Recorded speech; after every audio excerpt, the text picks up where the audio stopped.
125 करोड़ भाई छोटी रकम नहीं है ये। बीसीसीआई ने इंडियन टीम के जीतने के बाद उन पर इतना सारा पैसा उड़ाया है। लेकिन अब सोचने वाली बात यह है कि भाई बीसीसीआई इतना पैसा लाती कहां से है? दुनिया का सबसे ज्यादा अमीर क्रिकेट बोर्ड क्या इतना अमीर है कि पूरी इंडियन टीम की बल्ले बल्ले कर दे? दरअसल बीसीसीआई के सेक्रेटरी जय शाह ने खुद इस बात का सोशल मीडिया प्लेटफॉर्म एक्स पर ऐलान किया है कि टीम इंडिया को जीतने की खुशी में भारी भरकम प्राइज मनी दी जाएगी, जो कि मिल भी चुकी है। लेकिन बीसीसीआई 125 करोड़ की भारी भरकम पैसा लाई कहां से? तो चलिए शुरू से शुरू करते हैं। पहले तो आपको बताते हैं ये क्रिकेट क्लब बना कैसे।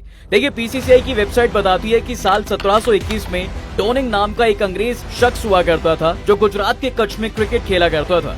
यहाँ से क्रिकेट का सबसे पहला और पुराना समय देखने को मिलता है। वहीं साल 1751 में कलकत्ता में ब्रिटिश ईस्ट इंडिया कंपनी की फौज के ऑफिसर्स और ब्रिटिश सिविल पब्लिक के बीच का पहला मैच हुआ। और अगर पहले क्रिकेट क्लब की बात करें तो इंडियन हिस्टोरियन रामचंद्र गुहा अपनी book a corner of a foreign field में लिखते हैं कि इंग्लैंड से बाहर सबसे पहला क्रिकेट क्लब 1792 में कलकत्ता में ही बना। इसी दौरान मद्रास में और 1825 में बड़े क्रिकेट मैच होने शुरू हुए। देश के इस एनवायरमेंट को देखकर ब्रिटिशर्स को भी काफी मजा आता था। अब इससे धीरे धीरे इंडियंस के बीच भी क्रिकेट की चर्चा बढ़ने लगी और लोग क्रिकेट को पहचानने लगे। वहीं इंडियंस में सबसे पहले क्रिकेट खेलने वाले पारसी लोग थे। अब इनमें से ज्यादातर पारसी बड़े बिजनेसमैन भी थे और अंग्रेज के अच्छे दोस्त भी थे, इसलिए अंग्रेजों के बीच क्रिकेट सबसे पहले पहुंचा। वहीं अब खेलते खेलते समय बढ़ता चला गया, क्रिकेट लोगों के बीच काफी पसंद किया जाने लगा। वहीं फिर 1848 में मुंबई के कुछ पारसी लड़कों ने ओरिएंटल क्रिकेट क्लब की नींव रखी थी और फिर 2 साल बाद इसका नाम यंग ज़ोरोआस्ट्रियन क्रिकेट क्लब रखा गया। इसे टाटा और बाडिया बिजनेस ग्रुप से फंड मिलता था। इसको इतनी इंपॉर्टेंस दी गई कि 1850 से लेकर 1860 के बीच में पारसियों ने लगभग 30 से ज्यादा क्रिकेट क्लब खोल दिए।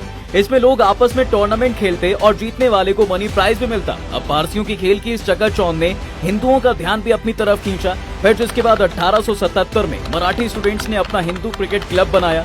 शुरुआत में इसमें काफी कम लोग थे, लेकिन फिर धीरे धीरे लोगों ने अपना इंटरेस्ट दिखाया और फिर गुजरात के व्यापारी लोग भी इसमें जुड़ने लग गए। इससे अब क्लब को बढ़िया फंड भी मिलने लगा, जिसके बाद ये भी एक अच्छा फेमस क्रिकेट क्लब बन गया। वहीं फिर 1877 में ही पारसियों और अंग्रेजों की क्लब बॉम्बे जिमखाना के बीच पहले 2 दिन के लिए मैच हुआ। ये मैच ड्रॉ रहा। इसके बाद पारसियों, अंग्रेजों और हिंदू क्रिकेट क्लब्स के बीच क्रिकेट के बड़े टूर्नामेंट होने लगे। शुरुआती क्लब मैच के बाद बारी आई इंटरनेशनल क्रिकेट की। साल 1984 में देश में पहला इंटरनेशनल क्रिकेट मैच हुआ। श्रीलंका से आई एक टीम ने कलकत्ता में मैच खेला। इसके बाद उसी साल प्रेसिडेंसी क्लब और ऑस्ट्रेलिया की टीम के बीच मैच होता है। हालांकि ये सारे मैचेस अंग्रेजों और दूसरे देशों के बीच ही थे। वहीं अब साल 1886 तक पारसी टीम फाइनेंशियली काफी अच्छी हो गई थी, तो उसने टीम को इंग्लैंड भेजने का सोचा। टीम वहां खेलने गई, जिसके रिस्पांस में ब्रिटेन की टीम 1889 और 1890 के साल में इंडिया आती है और पारसियों की टीम ने इंग्लैंड की टीम को 4 विकेट से हराया भी। ये भारतीय जमीन पर अंग्रेजों की पहली हार थी। इसके बाद तो कई बार अंग्रेजों को हार का मुंह देखना पड़ा। साल 1911 में महाराज भूपेंद्र सिंह ने ऑल इंडिया टीम बनाई। देखते देखते क्रिकेट दुनिया भर में फैलने लग गया। बस लोगों के बीच कुछ इसी तरह क्रिकेट का कीड़ा पनपने लगा और फिर फैसला किया गया कि भारत में अपना एक क्रिकेट बोर्ड भी होना चाहिए। इसी को देखते हुए फिर स्थापना की गई प्रोविंशियल बोर्ड ऑफ क्रिकेट की। साल था 1928 और फिर आगे चलकर इसे ही नाम दिया गया बीसीसीआई। कुछ इस तरह बीसीसीआई का जन्म होता है। लेकिन भारत में एक जमाना वो भी था जब इसे इतना पसंद नहीं किया जाता था। बकायदा डीडी नेशनल पर मैच दिखाने के बीसीसीआई प्रसार भारती को पैसे देती थी। हर मैच के 5 लाख रुपए जमा करने पड़ते थे।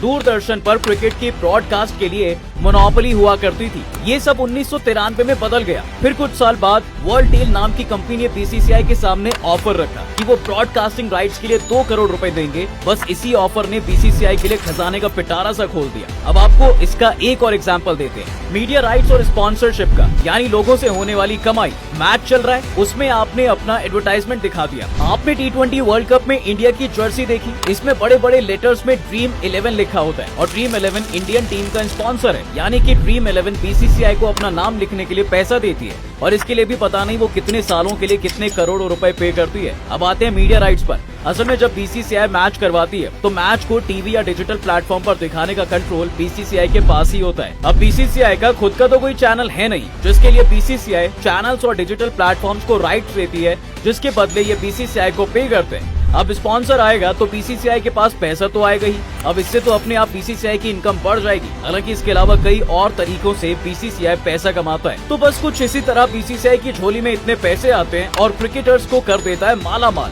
आपकी इसको लेकर क्या राय है, हमें कमेंट सेक्शन में जरूर बताएं। वीडियो को लाइक शेयर करना ना भूलें और ऐसे ही कंटेंट्स के लिए डू फॉलो फैक्टिफाइड।